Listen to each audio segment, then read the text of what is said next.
Hi, I'm Paul. Welcome to my messy workshop. I have a couple mallets in my workshop. One of them is this big old beast here. And I really like this mallet. I don't know how old it is. I got it from my dad. I have no idea where he got it. I wanted to fix it up because it's got a big chip out of the handle. And I got looking at it, and whoever built this, they put a pin through it from the head into the handle. And also at one time that must have come loose because they put a nail into the head on an angle into the handle. So it would be just a terrible challenge. I'd probably ruin it trying to get it apart. So I'm just going to keep it around for when I need a good heavy mallet. I also have my dead blow hammer. This is a 24-ounce dead blow hammer. It's one of the smaller ones they make. It's not really meant for fine joinery, so I'm not going to use that too much on woodworking projects. Well, my friend Ken over at Cut Above Woodworking, he made a mallet a few weeks ago, and I'll put a link in the description for his video on how to make a mallet, and also I'll put a link to his channel down there so you can see all his other videos. But anyway, he made a woodworking mallet, and I think I'm going to make one quite similar to his. I have a piece of walnut, I have a piece of maple, and I have another piece of maple for the handle. Now this wood has just been skip planed. It hasn't been surfaced, it hasn't been made so it's all the same size. So in fact, you can see on this one there's still some saw marks left there, and on the other side, and the edges have saw marks. So what I'm going to do is I'm going to surface this, run it through my planer, get it all the same thickness, and after I get done doing that, I'll be back and we'll talk about how we're going to build this mallet.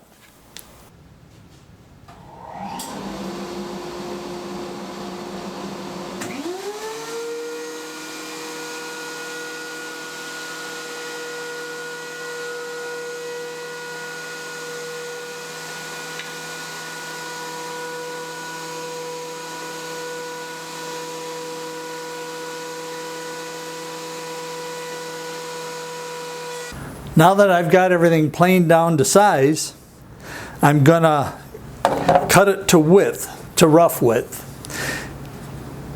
I'm cutting it to 3 1/4 inches. The maple and the mahogany, or the walnut, I'm cutting it to 3 1/4 inches, and I'm gonna cut the handle piece down to 1 1/2 inches.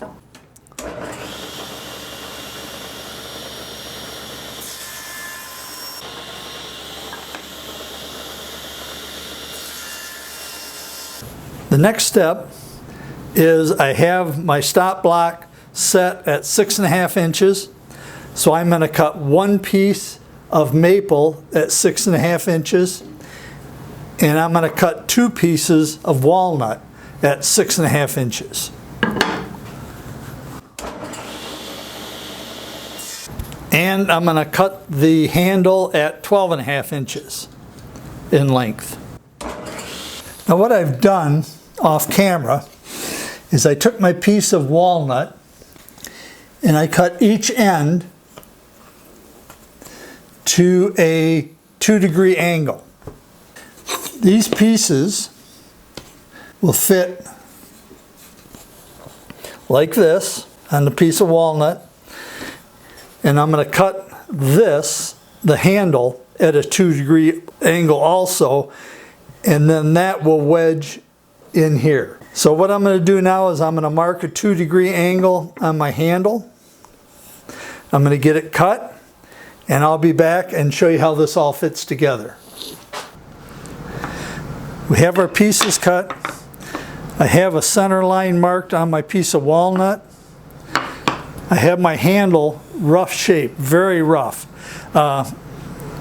What I did is I matched the 2-degree angle here, and where it matches the head of the mallet, I made sure that from there on down it was at least that size so I can get it out. I haven't come up with the final shape for the handle yet. I'll probably work on that while the head is drying. So what I did is I marked a center line on the back of the mallet. I lined up that center line with the center line I had on my piece of walnut. I held it in place. I marked where my one side of my handle went.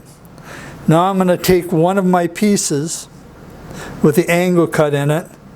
I'm going to line it up to that line and I'm going to glue it in place.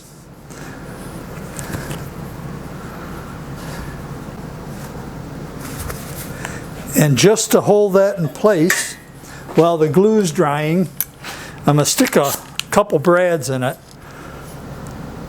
so that it doesn't move around on me.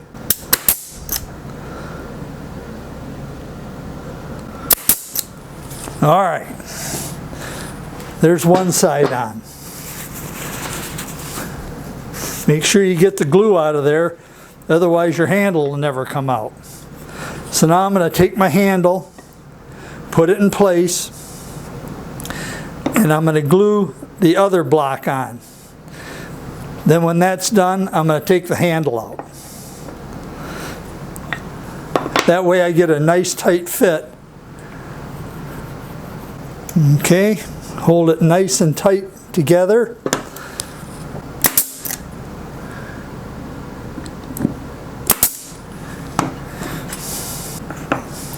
And there's the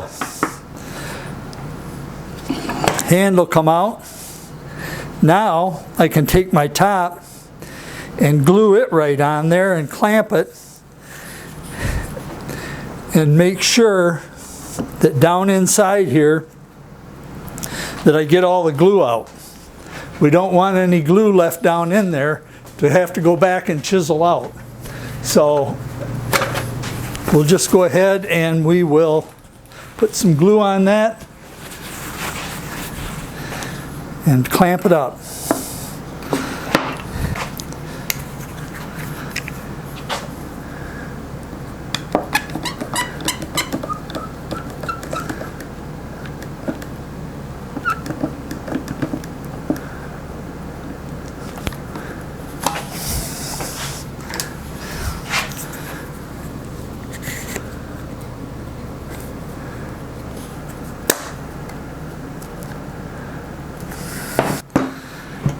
Right now I'm going to go in and clean in here so I can get all the glue out of there.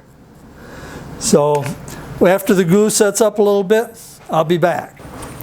The glue is dried and it's time to trim the block up and just make it uniform.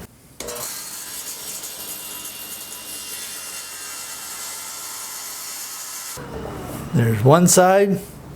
And we'll just move it over a little bit and trim the other side.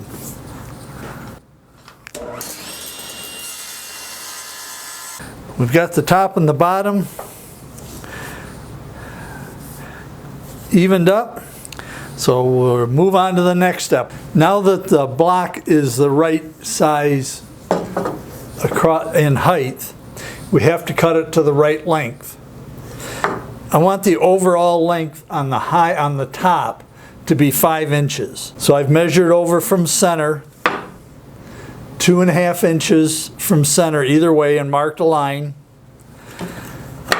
I've changed my miter gauge to 7 degrees. And 7 degrees is just an arbitrary number. The reason you put a miter on the, or a bevel on the end of the mallet is so that when you strike it, as it comes down, in order for, if it was cut square, in order for it to strike evenly, you'd have to tip your hand. This way it will cut, or it'll hit squarely on the down blow. So I'm going to cut this off at 7 degrees. I'm going to readjust my stop block, turn it over, and cut the other side at 7 degrees.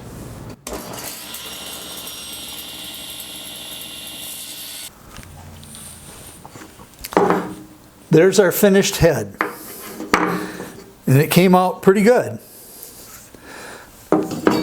The height of it is 3 inches.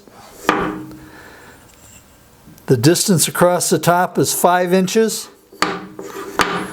The distance across the bottom is 4.5 inches. I still haven't shaped the handle yet, but we'll stick it in there.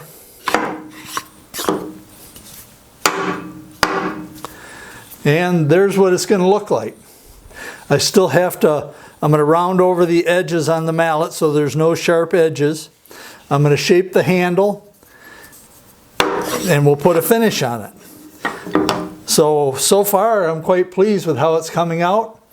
And next we'll move on to doing some shaping. One other thing I'm going to do before I dress up the edges or round over the edges of this is, I don't know if you can see it or not, I've got some pencil marks on there.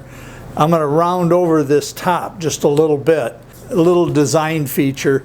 I'm going to do that on my belt sander. I'm not going to film it because it's noisy and dusty, and I'll be back when I get it done. I have an 1/8 inch round over bit in my router table, and I'm going to round over the edges of the mallet head. Then I'm going to change bits. And I'm not sure yet what I'm going to do. I'll probably use a 1/2 inch round over bit and give this handle some shape. I'm not going to film this because, again, it's awful noisy and awful dusty. I've got my dust collection on, but it still gets kind of messy and I don't want to mess up my camera. So anyway, I'm going to round over these edges and then I'll be back. Well, for all intent and purposes, this is done. I still have to put some finish on it, so once I get that done, I'll shoot a final shot with a finish on it. But this is how it came out. Here's the handle, and I rounded it over with a 1/2 inch round over bit, but I didn't take a full cut. I just took a partial cut, so it came out pretty nice. Here's the head. Real happy with the way that came out. And all you do is slide the handle in the head, and we have ourselves a handy dandy, really nice woodworking mallet. Let's see if I can get the handle out easily. There it goes. So I'm going to put a coat of finish on it. I think I'm going to use shellac, and I don't know why. Just because it's easy, and I like the looks of walnut with shellac on it.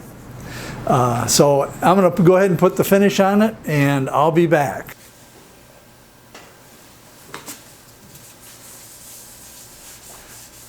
Well, that's really going to be pretty when I get a few coats on.